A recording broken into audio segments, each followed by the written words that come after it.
it's always good to do new things and to challenge yourself and just just get in the mix and try something a little bit different. So I've been thinking more and more lately that I'd like to do a little bit more of enduro. I'm getting to an age where pounding out motos on a motocross track is going to take its toll. So I feel like I can go for a full day riding on an enduro bike and spend a lot of time riding the bike without taking so much out of my body. So there's the reasons why I've chosen the KTM 150 EXC TPI, because it's a bike that I feel that I can cross over on. So when I want to go and touch onto a bit of motocross, I can. I've just started getting back into the riding more and building up more time on the bike due to an injury that I picked up 6 months ago, which is quite a serious injury to my right wrist. So I just wanted this bike. I feel that I could go on a motocross track, work my way back into motos, the bike not ask too much from my body, and certainly not get me into trouble. And I feel that that's the same principle as well for enduro. If I'd have chosen something a little bit meatier, let's say, with a little bit more power, yes, I can ride that bike, but I wouldn't be able to ride it for a long period of time. And also as well, maybe I could have got myself into trouble and my wrist might have hurt. So that's one of the reasons why I've chosen the 150. After riding the 150 a couple of times before I got injured, I really felt that the bike was capable of a lot of things that people probably weren't giving it credit for. I'm obviously a two-stroke man. The KTM 150 is a TPI, so it's fuel injection. And that was another thing that interested me. I'd just like to try and understand it, maybe be able to do a few things at a later date once I really get a good feel for the bike to maybe improve it, if that's possible. After collecting the bike from KTM UK, the British weather obviously turned extreme, and the opportunity came along where I could ride the bike in Spain, and I could go touch on a few motocross tracks first of all, and also as well, go out and do some trails. I've been to Spain before and I've done some trails on a motocross bike, and I felt like I'd like to go back and ride these trails on a bike what's been developed to do just that job. So the first couple of days, I fitted in, went with the crowd, and they were all wanting to ride on motocross tracks, so that's what I did, and it was perfect. Like the first place that we went to was in the mountains, tight and twisty, and yes, there was a few sections there which maybe are some questions of the suspension, I'd say, but just in terms of feel and hard, and just because later when my speed picked up, I was pushing the bike on quite a bit. But then, the next day after that, we hit another motocross track which was quite flat, and then the bike was fine, and I could mix into a little bit of enduro as well at the same time. Halfway through that day, and managed to hit some riverbeds and a few hills. And then the next day after that, I managed to get out and do some trail riding and hit the fire roads and hit some rocky sections, and so knowing the trails in Spain and obviously riding them, I think it must have been 8 or 10 years ago now. There was one in particular place where I really wanted to go and test myself and test the bike and ride up this section, which was basically it was the part of a hillside or a mountain which would loads of rain ruts, and it was really tricky back in the day, and after another 10 years I'm sure it was going to be pretty hard to ride up. But I know that it was one of those things where I knew that I wanted to go there, and it was one of the first places that I went just so I could get a good feel and test myself, see if I could pick my way up through the section, and I've got to say the bike did it with ease, and that's down to the way that it delivers the power. And with the TPR, the power comes in different. It's not like a normal two-stroke. It's got that torquey power delivery which allows you just to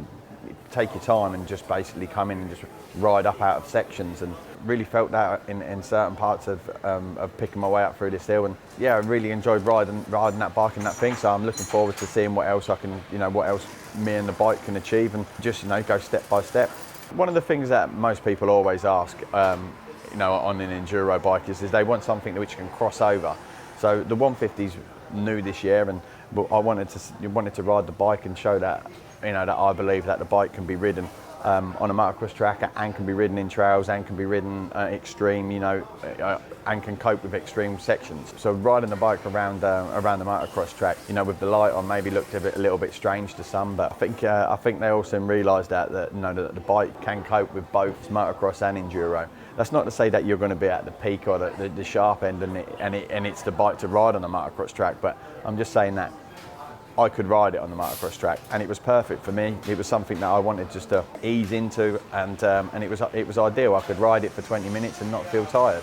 I had to back off on certain sections just due to the suspension being a little bit too soft. So, once I started getting into my flow later on in the day, I wanted to hit sections a little bit harder, but couldn't. But for all in all, the bike in general, it coped with the motocross track relatively easy. Yeah, the power delivery on a motocross track and with the TPI, you have to ride the bike and you have to think a little bit different to how you ride one of a normal two-stroke, because the power is made from the bottom to the mid, and it really benefits. So you really have to, if you want to ride the bike fast, you've got to ride it there. You've got to shift right and just ride it correctly and make sure that you hit your marks and hit your gears right. So like the bike, it does like to kind of like come into a turn and lag a little bit, or maybe you'll feel like it's going to lag, but it actually doesn't, because it just drives through, and that's because the bike's getting fueled efficiently.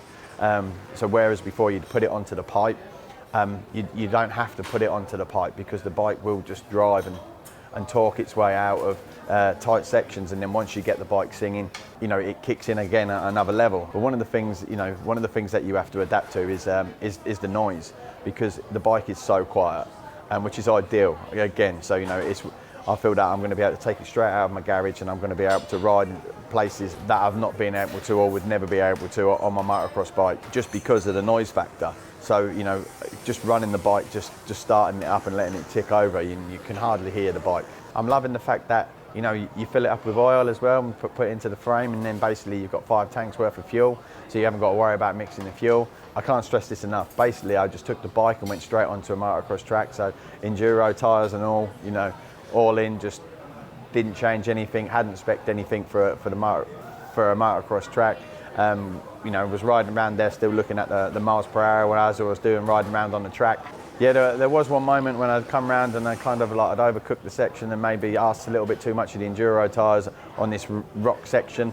I managed to ride it out. The balance of the bikes are all round good. At the moment, maybe one of the negatives is it's a little bit soft, and the front brake for me, maybe at times when I was pushing hard for a long period of time, it was fading out. But they're the things that I'm going to look at. To those people who put off two-strokes because they don't know how to check the bike, and maybe they've had a two-stroke in the past, and it hasn't performed the way that they wanted it to, and they didn't want to carry some jets about, then I've got to say that this bike, the TPI, I rode it at sea level, I rode it up in the mountains, I rode it on the trails, and went at different altitudes. So the bike it delivered. At no point did I really feel that if I had a box of jets that I'd want to change the jet in. So it calibrated itself correctly, and it did what it said on the tin.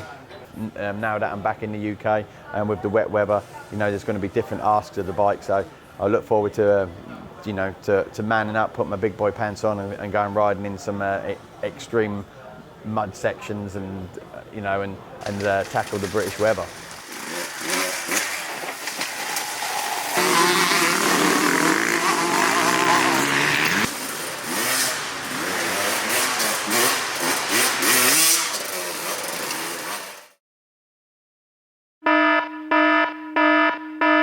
Dangerous Dave will be looking forward to upping the level and maybe doing some more extreme stuff. I can ride trails, do some rock sections, let's say, or some low-key, small, extreme sections now that I'm back in the UK.